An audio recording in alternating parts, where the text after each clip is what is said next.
I'm Maggie Thompson, 42 years old. As usual, I woke up at 5:30 a.m., before the alarm clock rang. My husband Tom, 46, is still sound asleep next to me. I quietly slip out of bed and peek into our son Ethan's room. 5-year-old Ethan is sleeping in his superhero pajamas, hugging his stuffed animal. Looking at his sleeping face warms my heart. I head downstairs to the kitchen and switch on the coffee maker. As the rich aroma begins to fill the room, it helps wake me up in the quiet of the morning. Looking out the window at the autumn scenery of Minnesota, I can see the maple leaves starting to change color. The fall colors are early this year, I catch myself saying out loud. After taking a sip of coffee, I start preparing breakfast. While cooking Tom's scrambled eggs and Ethan's favorite dinosaur-shaped pancakes, I mentally organize today's schedule. Work at Heartland Grocers, dropping off and picking up Ethan from kindergarten, and we're having Tom's parents over for dinner tonight. It's going to be a busy day.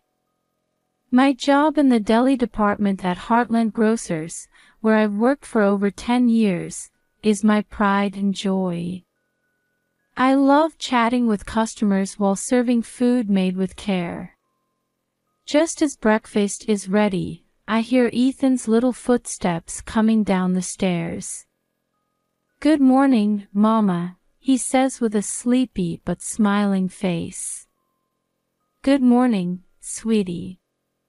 Did you sleep well?" I ask, and he nods vigorously. Even though Ethan is 5 now, I still feel as fond of him as when he was a baby. Seeing his innocent smile and curious eyes warms my heart. At the same time, I feel the weight of responsibility to protect and raise this young son. By the time Tom comes downstairs, breakfast for the 3 of us is laid out. He quickly drinks his coffee and nibbles on some toast. "I have an important contract today," he says. Tom, successful as a real estate agent, always seems busy with work. After breakfast, everyone starts getting ready to leave. Ethan puts on his little backpack, making sure not to forget his favorite Transformers figure. Tom dresses in his suit and picks up his briefcase. I take one last look in the mirror to check my appearance. At 42, there's certainly a bit of fatigue visible on my face, but my eyes still have the same spark. I make a silent promise to do my best today, for my family and for myself. After dropping Ethan off at kindergarten, I head to Heartland Grocers. I'm ready to greet customers with a smile, just like any other day. The afternoon shift at Heartland Grocers passed with the usual busyness. While slicing some roast beef for Mrs. Wilson, a regular customer, at the deli counter, I was chatting about my family dinner preparations. "Pot roast tonight." "How lovely, Maggie." "Tom and Ethan are lucky fellows," Mrs. Wilson said, and I nodded with a smile. "Yes, I think Ethan will be especially pleased. He's had quite an appetite lately." Just then, Mr. Peterson, the store manager, approached me. His expression lacked its usual calmness. "Maggie, could you come with me for a moment? There are some police officers in the office." For a moment, I thought it must be some mistake. But seeing Mr. Peterson's serious expression, I felt a tightness in my chest. "Of course. Mrs. Wilson, I'm sorry. I need to step away for a bit." As I took off my apron, I followed Mr. Peterson. My mind was racing with possibilities. A traffic ticket. Or had something happened in the neighborhood? Opening the office door, I saw two uniformed police officers standing there. The older one looked at me with kind eyes. "Are you Mrs. Thompson?"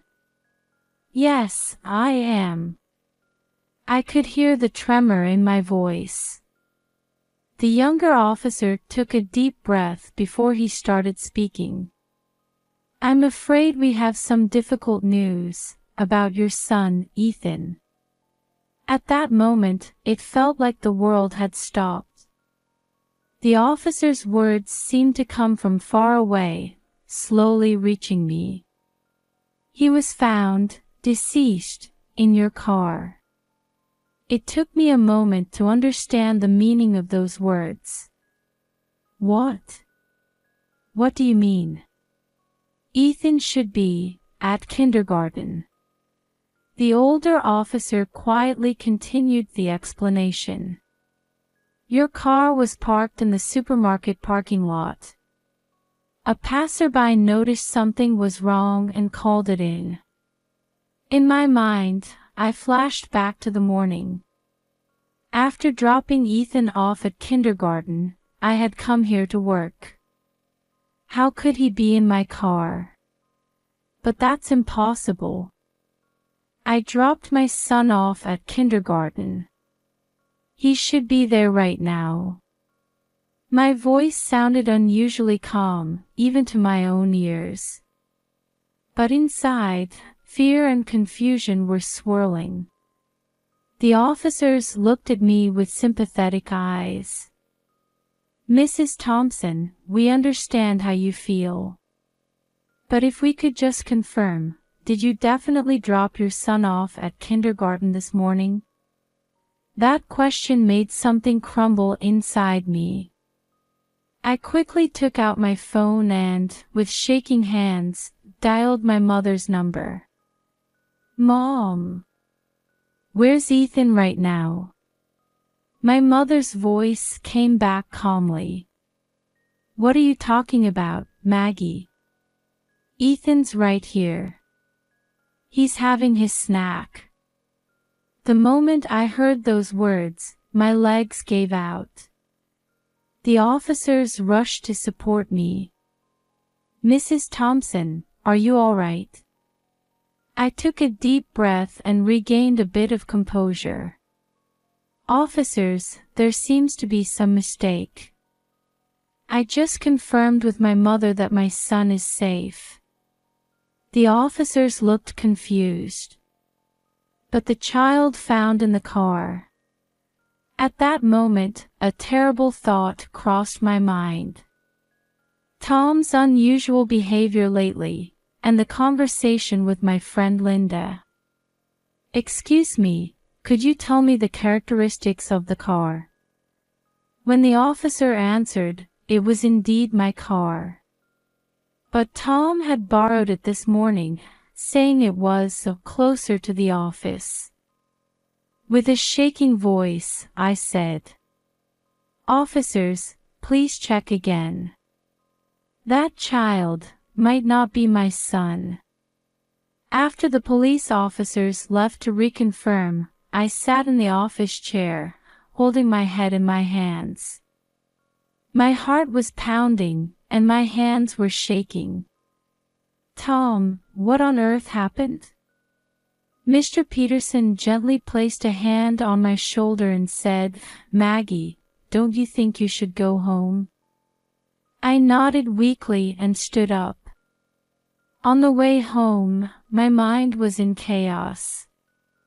Tom borrowing the car, his unusual behavior lately, and the conversation with my friend Linda, all these fragments kept appearing and disappearing in my mind. When I got home, my mother was there with Ethan. The moment I saw my son, tears welled up. As I held Ethan tightly, I could faintly hear his voice asking, "Mama, what's wrong?" I I briefly explained the situation to my mother and asked her to put Ethan to bed. Then, I sat on the living room sofa, waiting for Tom to return. The clock ticked slowly. Just after 9 p.m., I finally heard the front door open. Tom came in looking exhausted. I could see his eyes were red and his face was pale. "Tom," I called out quietly. "We need to talk." He flinched for a moment but slowly sat down on the sofa. "Tom, the police came to my workplace today." I could see the color drain from his face. "What happened? Why was there a child in my car?" Seeing me struggle for words, Tom covered his face with his hands. His shoulders started to shake. "Maggie. His voice was trembling. "Please forgive me." At that moment, something inside me crumbled. All the emotions I had been holding back came flooding out. "Forgive you." "Tom, what on earth happened? Explain." Tom took a deep breath and slowly began to speak. 3 years ago, I had an affair with Linda. A sharp pain shot through my chest. Linda, my best friend. At that time, Linda got pregnant. We decided to have the child. I was at a loss for words. 3 years, they had been hiding this all this time. Today, Linda had an urgent matter. She asked me to look after the child. I had an important meeting, but I had to take the child with me in the car. During the meeting, I left her sleeping in the car. When I came back, Sarah wasn't moving. I panicked and just ran away. Tom's words trailed off. I was shaking with intense anger and sadness. Why didn't you tell me? For 3 years. I was scared. Scared of losing you, my job, everything. Tom's words now sounded like mere excuses. So you ended up taking an innocent child's life. My voice had turned ice cold. Tom nodded silently. Silence dominated the room. After a while, I quietly said, "Go to the police. Tell them everything." Tom looked up and stared at me. His eyes were filled with regret and fear. "Maggie, there is no we anymore, Tom," I said calmly. "What you did is unforgivable." Tom slowly stood up and staggered towards the door. After I heard the door close, I felt all the strength leave my body. The next day, I was called to the police station. I was informed that Tom had turned himself in and that Linda was also being questioned. And I learned the name of the child who had passed away. Sarah. After leaving the police station, I sat on a park bench and quietly cried. Anger towards Tom, a sense of betrayal from Linda, and above all, a deep sadness for the innocent life lost. All these emotions were swirling inside me. At that moment, my phone in my pocket vibrated. Looking at the screen, I saw a message from Linda. "Maggie, I'm so sorry. It's all my fault. I'm not asking for forgiveness. But I want you to know the truth. I stared at the message for a while, unsure whether to reply. In the end, I put my phone away and took a deep breath. I can't imagine what life will be like from now on. But one thing is certain. I have to be strong for Ethan. He only has me now. As I left the park, I felt a faint glimmer of hope. This might not be an end, but a new beginning. Thinking that way, I felt some of the tension leave my shoulders. Walking through the bustling streets, I made a promise to myself. No matter how tough it gets, I'll keep moving forward. For Ethan, and for myself. A few days after the police questioning, I made a decision. I needed to meet Tom and Linda in person to hear the whole truth. I contacted both of them and arranged to meet at a cafe, a neutral location.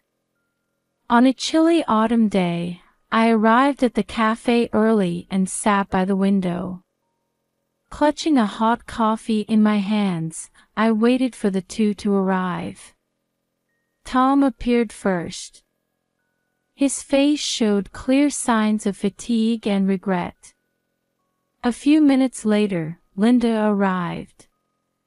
Seeing my former best friend, my heart was filled with complex emotions. "Sit down," I said calmly. The two silently took their seats at the table. After a moment of silence, I spoke up. "Tell me everything. No lies." Tom took a deep breath and began to speak. 3 years ago, at the company's New Year's party. As I listened to his words, memories of the past came flooding back. Back then, I was struggling with raising Ethan, and our couple time had decreased. Linda was a good friend who listened to my complaints. Ironically, that same friend had stolen my husband. Linda continued, tears in her eyes. At first, I thought it was just a momentary mistake. But I laughed bitterly at her words. A momentary mistake that lasted 3 years. They both lowered their heads. Suppressing my emotions, I continued with my questions. "When you found Sarah, deceased, why didn't you call the police immediately?" "We panicked. We were afraid our relationship would be exposed." I rushed to the scene after getting a call from Tom.